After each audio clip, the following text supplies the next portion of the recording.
ओम सादर नमस्ते जी। आप सबका हार्दिक स्वागत है हमारे चैनल आर्य टू आर्य में।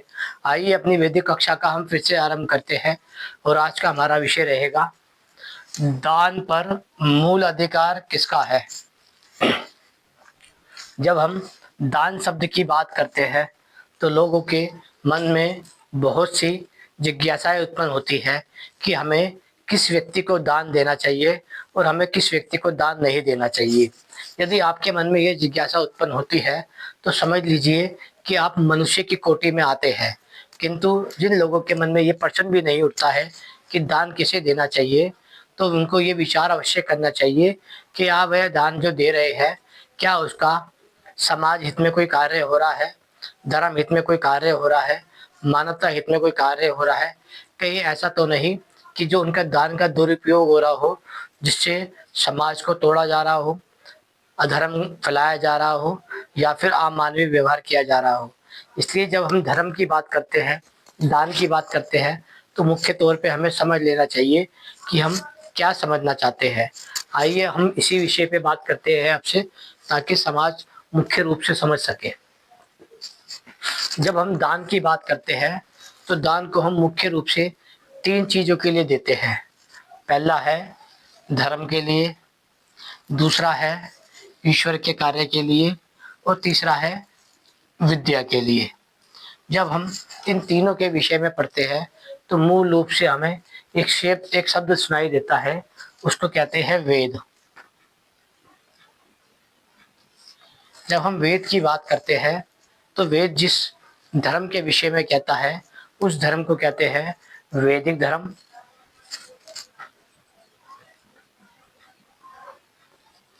मानवतावादी।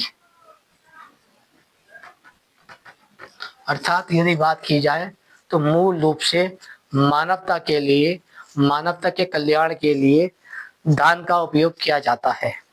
जब हम उसी मानवता के लिए दान का उपयोग करते हैं तो हमें दो तीन चीज़ें मुख्य रूप से समझ लेनी चाहिए।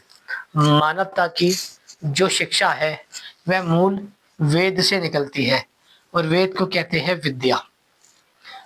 और ईश्वर के विषय में यदि कुछ बताने लायक कुछ विद्या है तो वह भी विद्या के अंतर्गत आती है। उसी प्रकार जो धर्म है वह भी विद्या के अंतर्गत आता है। तो इसका अर्थ ये होता है कि वेद से ही निर्धारित होता है क्या विद्या है, कौन ईश्वर है और क्या धर्म है।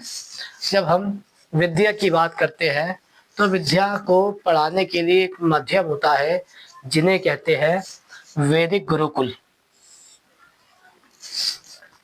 और जहाँ पर बच्चे पढ़ते हैं उन्हें छात्र कहते हैं, छात्र कहते हैं, बटुक कहते हैं और ब्रह्मचारी कहते हैं। अर्थात यदि मूल रूप से बात किया जाए कि मानव चंदा जो देता है वह धर्म की वृद्धि के लिए देता है, ईश्वर के प्रचार के लिए देता है और विद्या अर्थात ईश्वर के द्वारा दी गई विद्या के आगे बढ़ाने के लिए देता है। जब हम इस विषय पे बात करते हैं तो मूल रूप से हमें एक शब्द सुनाई देता है जिन्हें कहते हैं वैदिक गुरुकुल। वहाँ पर पढ़ने वाले बच्चे होते हैं छात्र। अर्थात उन छात्रों की शिक्षा के लिए मूल रूप से, उन छात्रों की शिक्षा के लिए मूल रूप से समाज दान देता है। अर्थात हम दान देते हैं ताकि हमारे बच्चे गुरुकुल में जाए और वहाँ पर विद्या का ग्रहण करे। इससे वह सामाजिक विद्या सीखे, ईश्वर विद्या सीखे और धर्म की विद्या सीखे, ताकि वह समाज में उतर के एक अच्छे समाज का निर्माण कर सके और मानवता की बातें कर सके। जब हम वैदिक गुरुकुल की बात करते हैं तो इनमें से जो बच्चे पढ़ के निकलते हैं वह अधिकांश रूप में अपने चौथे आश्रम में निकलने के बाद वह वैदिक सन्यासी बनते हैं। पहले वह वैदिक सन्यासी बनते हैं तो भी, और दूसरा वह आप्त पुरुष बनते हैं, अर्थात वह सामाजिक कार्य करने वाले बनते हैं। मुख्य रूप से वैदिक सन्यासी और आप्त पुरुष यह दोनों ही समाज के लिए जीवन व्यतीत करते हैं। समाज में जाके प्रेरणा करते हैं, लोगों को बताते हैं क्या धर्म है, क्या ईश्वर है और क्या विद्या है। सन्यासी का भी यही काम होता है और आप्त पुरुष का भी यही काम होता है। मूल रूप से सन्यासी और आप्त पुरुष के काम में ये अंतर होता है कि जो आप्त पुरुष होता है वह धर्म के नाम पर आए हुए दोषों को सुधार करता है, ईश्वर के नाम पर फैलाए गए पाखंड को समाप्त करता है और विद्या के नाम पर फैलाए गए अविद्या को नाश करता है। वैसे ही जो वैदिक सन्यासी होता है वह गृहस्थ में जाके माता पिता को उपदेश करता है कि अपनी संतानों को आप वैदिक गुरुकुल में पढ़ाइए ताकि वह धर्म के विषय में, ईश्वर के विषय में और विद्या के विषय में समझ सके। उसी के लिए जो मानव समाज है, मुख्य रूप से देखा जाए जो मानव समाज है तो वह दान देता है। यदि हम मानव समाज में से 100 करोड़ हिंदुओं की बात करें तो भी लगभग 100 करोड़ हिंदू किसी न किसी रूप में समाज को दान देता है। जब ये 100 करोड़ का हिंदू समाज समाज में दान दे रहा है तो फिर वह अपने धर्म को पतन क्यों देख रहा है?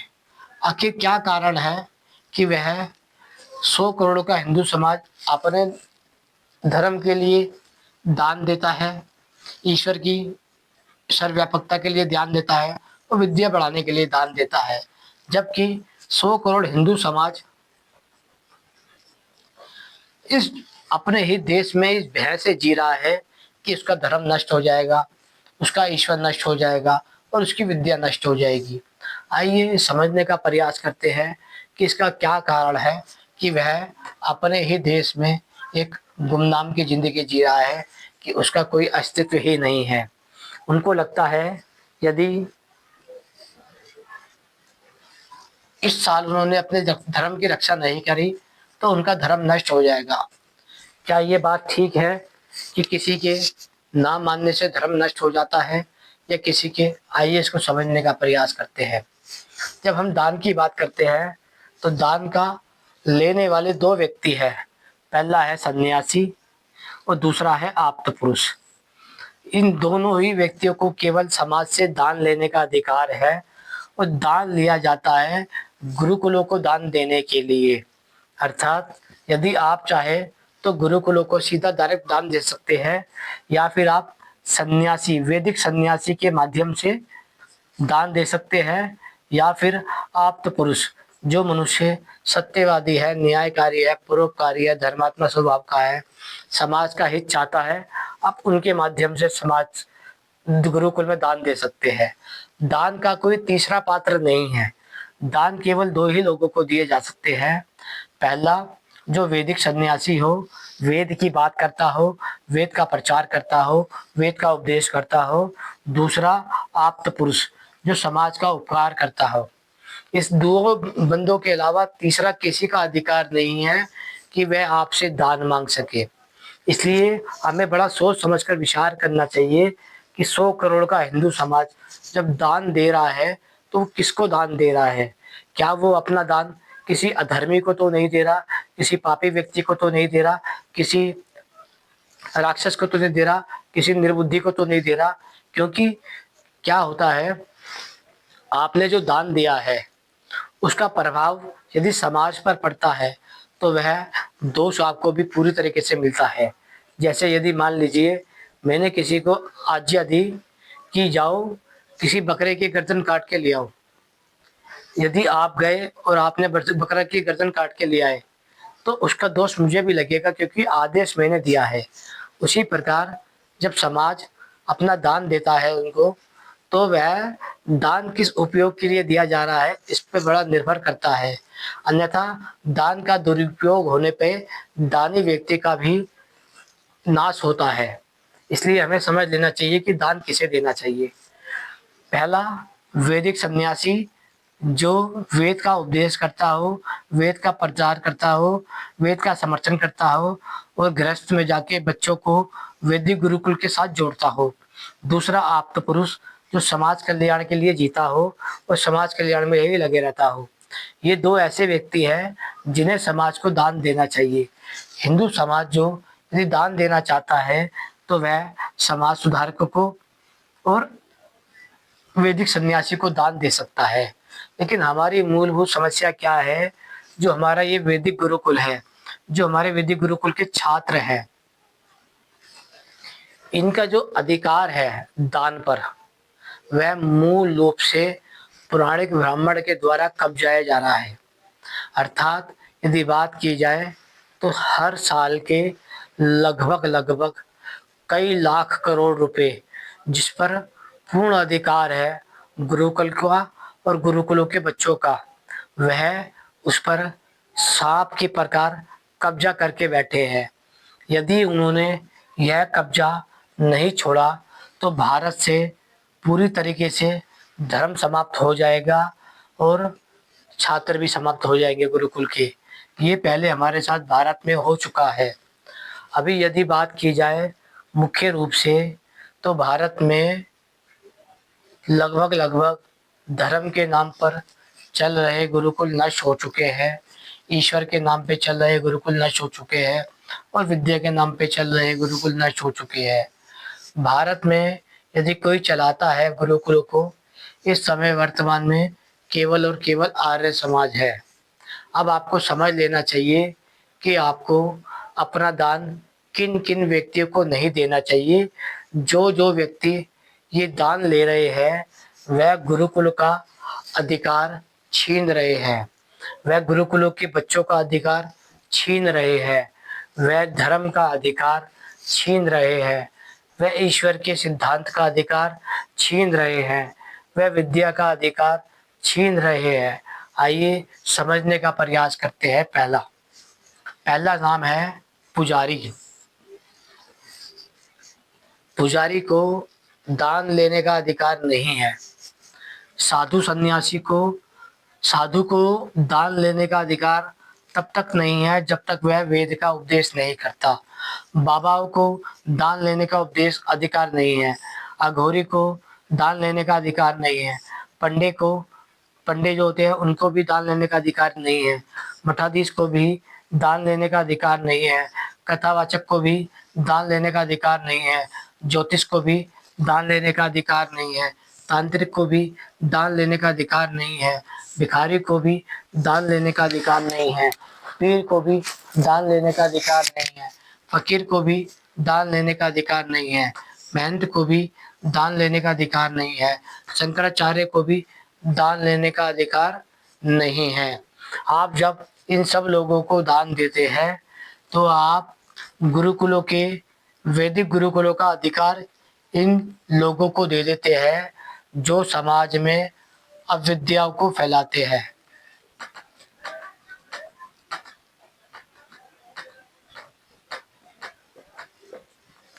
इन सब का मूल कार्य यही है कि ये परम पिता परमात्मा के द्वारा दिए गए वेद को समाज से नष्ट कर दे। अब यदि ये सब मिलकर पुजारी, साधु, बाबा, घोरी, पंडे, मठाधीश, कथावाचक, ज्योतिष, तांत्रिक, भिखारी, पीर, फकीर, महंत और शंकराचार्य ये ईश्वर की वेद विद्या का समाज से नाश करना चाहते हैं, जब यह वेद का नाश करते हैं तो फिर यह हिंदू समाज के साथ इतना छल कर देते हैं ताकि वह अपनी विद्या से कट जाए, वह अपने ईश्वर से कट जाए और वह अपने धर्म से कट जाए। इसलिए हमें ये पूर्ण विश्वास होना चाहिए कि हम जिसे दान दे रहे हैं वह वेद का सन्यासी हो और वह आप्त पुरुष हो जो समाज का कार्यकर्ता हो। अर्थात वैदिक गुरुकुलों को छात्रों के लिए दान दिया जाता है जिसका पूर्ण अधिकारी होता है गुरुकुल। लेकिन गुरुकुल के अधिकार पर कब्जा करके बैठा है पुजारी, साधु, बाबा, अघोरी, पंडा, मठाधीश, कथावाचक, ज्योतिष, तांत्रिक, भिखारी, पीर, फकीर, महंत और शंकराचार्य। अर्थात यदि बात की जाए 100 करोड़ हिंदुओं का सारा दान अधर्म की ओर जा रहा है। वह धर्म के नाम पर अधर्म फैला रहे हैं, ईश्वर के नाम पर अनीश्वरवाद फैला रहे हैं, विद्या के नाम पर अविद्या फैला रहे हैं। अर्थात वह तीनों ही प्रकार से आपके दान को नाश कर रहे हैं। जब आप किसी गलत व्यक्ति के हाथ में दान देते हैं तो वह धीरे धीरे आपके समाज का पतन कर देता है। आप जो भारत देश में अपने ही देश में गुलामी की तरह जी रहे हैं, गुलामी की तरह अपने जीवन व्यतीत करा है, उसका मूल कारण है कि आपने कभी भी अपने दान का सदुपयोग नहीं किया। हो सकता है कि आपको किसी ने बताया ना हो कि दान दिया कहाँ जाता है, तो आपने किसी को भी दान दे दिया हो, किंतु लोग अब बताने चालू कर चुके हैं कि दान लोगों को कहाँ देना चाहिए। तब भी बताने के बाद भी यदि आप दान इन्हीं पाखंडियों को देते हैं तो मूल रूप से आप अपने ही धर्म के विरोधी है।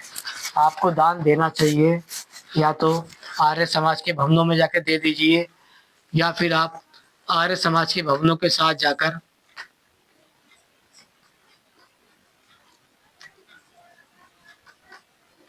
गुरुकुलों में दान दे दीजिए। वैदिक गुरुकुल। अन्यथा आपके पास एक साइट है www गुरुकुल क्रांति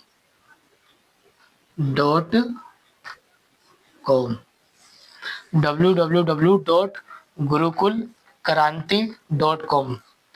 जब आप इस पर दान दे देते हैं तो आपका दिया हुआ दान उचित जगह वैदिक गुरुकुल में पहुंच जाता है, जिससे आप एक उत्तम छात्र का निर्माण कर सकते हैं जो धर्म के विषय में, ईश्वर के विषय में और विद्या के विषय में समाज को बताते हैं। आशा करते हैं ये समझ आ गया होगा आपको कि 100 करोड़ हिंदुओं का दान पाखंडी लोगों के पास जा रहा है, जबकि उसका मूल अधिकार है वैदिक गुरुकुल के छात्र। लेकिन पंडे पुजारी, कथावाचकों ने, साधुओं ने, भिखारियों ने उनके दान के ऊपर अधिकार कब्जा कर लिया है। ये कब्जा आपको ही छुड़वाना पड़ेगा। इसलिए आपको विचार करना चाहिए कि जो आप दान दे रहे हैं किस व्यक्ति को दे रहे हैं। आशा करते हैं विषय समझ आया होगा। ओम नमस्ते जी।